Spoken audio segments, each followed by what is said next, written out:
एक temperamental actress ने एक दिन सेट पर गुस्से में फटकार मारी। वकील ने रिकॉर्डर चलाकर उसकी आवाज रिकॉर्ड कर दी और उसे सुनाई। अभिनेत्री शर्मसार होकर बहस के बाद बोल ही नहीं पाई और उसके करियर का तेज अंत हो गया। यही एक उदाहरण है कि किस तरह फिल्मों में भी छोटे मोटे कदम बड़ी बात कर देते हैं। कुछ समय बाद बॉस ने स्टोरी डिपार्टमेंट को बंद कर दिया और इस बंद होने से वकील की नौकरी चली गई। लेखक ने मजाक में कहा कि शायद इतिहास में ये पहली बार था कि कवियों की वजह से एक वकील बेरोजगार हुआ। जेमिनाई स्टूडियोज कवियों का फेवरेट हॉन्ट था। वहां एसडीएस योगियार, संघू सुब्रमण्यम, कृष्णा शास्त्री और हरिंद्रनाथ चट्टोपाध्याय जैसे कवि आते थे। स्टूडियो में अच्छा मेस था और वहां शराब की बजाय कॉफी पीकर लोग मिलते थे। उस समय कांग्रेस के दौर में प्रोहिबिशन थी, इसलिए कॉफी पर चर्चा ही मनोरंजन बन गया था। ज्यादातर लोग खादी पहनते और गांधी जी की आदर भावना रखते थे, पर असल में उनकी पॉलिटिकल समझ गहरी नहीं थी। वे कम्युनिज्म जैसे विचारों के विरोधी थे और उसे काफी गंभीर और नकारात्मक तरीके से देखते थे। 1952 में फ्रैंक बुकमैन की मॉरल रीआर्मामेंट की टीम मद्रास आई। जेमिनाई ने उनका स्वागत किया। एमआरए का उद्देश्य एंटी कम्युनिज्म जैसा था और उन्होंने 2 प्लेस पेश किए, जोथम वैली और द फॉरगॉटन फैक्टर, जो शहर में लोकप्रिय हुए। इन प्लेस के सरल संदेश और अच्छे सेट्स ने तमिल नाटकों पर भी असर डाला। कुछ सालों तक तमिल नाटकों में सनराइज सनसेट जैसे सीन दिखाई देने लगे।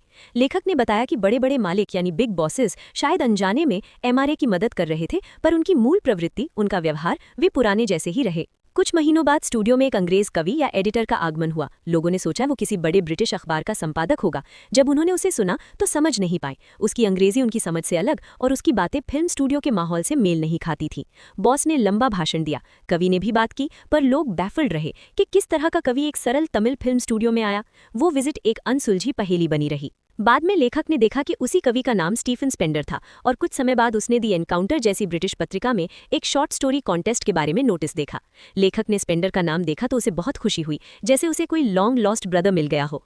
इस खोज ने लेखक के अंदर एक खास तरह का उत्साह जगा दिया और उसने मन से सोचा कि फिल्म और कविता के बीच भी अजीब रिश्ते होते हैं। कुछ साल बाद लेखक ने सस्ती किताबों में द गॉड दैट फेल्ड खरीदी। इसमें 6 लेखकों ने कम्युनिज्म के प्रत्यावर्तन यानी journey into communism and disillusion return पर लिखा था। इनमें स्टीफन स्पेंडर भी थे। इस किताब से लेखक को एहसास हुआ कि जिस अंग्रेज कवि का स्टूडियो में अजीब स्वागत हुआ, उसकी राजनीतिक आस्था और पश्चाताप यानी विचारों में परिवर्तन ने उस मुलाकात की गुत्थी खोल दी। यानी वो अंग्रेज कवि शायद अपने खुले राजनीतिक अनुभवों की वजह से वहां आया और बॉस का व्यवहार कुछ हद तक समझ में आया।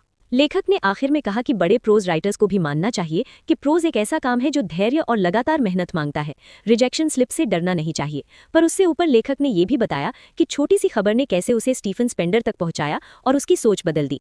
एक छोटा अनुभव कैसे बड़े विचारों से जुड़ जाता है।